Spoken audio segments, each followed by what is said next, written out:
കുട്ടികൾക്ക് കിട്ടേണ്ട ആനുകൂല്യം നിഷേധിക്കാൻ വേണ്ടി പാടില്ല. യഥാർത്ഥത്തിൽ കേന്ദ്ര ഗവൺമെന്റിന്റെ ഫണ്ട് എന്നുള്ള നിലയിൽ കിട്ടേണ്ടത് 1500 കോടി രൂപയാണ്. അപ്പോൾ ഖജനാവ് എവിടെ ഇരിക്കുന്നത്? ഡൽഹിയിലായിരിക്കുന്നത്. നമ്മൾ തർക്കിച്ചാൽ നമുക്ക് ഫണ്ട് പോകുന്നു മാത്രമേ ഉള്ളൂ. അങ്ങനെ ഒരു നിലപാടാണല്ലോ അവർ സ്വീകരിച്ചിരിക്കുന്നത്. അപ്പം അതുകൊണ്ട് ഇടതുപക്ഷ ജനാധിപത്യ മുന്നണി ഗവൺമെന്റ് ഞങ്ങളുടെ വിദ്യാഭ്യാസ രംഗത്തെ നയത്തിന് 57 മുതലുള്ള നയത്തിന് ഒരു വ്യത്യാസം വരുത്തുന്നില്ല. ഉദാഹരണം ഇപ്പോൾ പാഠപുസ്തകങ്ങൾ മാറ്റി അവരെഴുതി.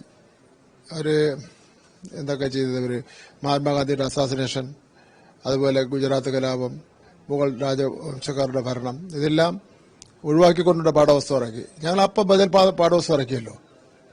അപ്പം അതേപോലെ തന്നെ ഈ കാര്യത്തിലും. എന്ന് മാത്രമല്ല, ഇപ്പം തമിഴ്നാട് വാങ്ങി 250 കോടി രൂപ അവർ വാങ്ങി. ഇനി ബംഗാൾ മാത്രമേ വാങ്ങാനുള്ളൂ. ഞങ്ങൾക്ക് SSKയുടെ ഫണ്ടാണ് വേണ്ടത്. SSK കഴിയുമെങ്കിൽ PM ശ്രീ ഞങ്ങൾ ചെയ്തതിന്റെ കുടിശ്ശിക കിട്ടിയാൽ നിനക്കുള്ള. ഇപ്പോൾ ആരോഗ്യവകുപ്പ് വാങ്ങി. CPയുടെ വകുപ്പാണല്ലോ. പിന്നെ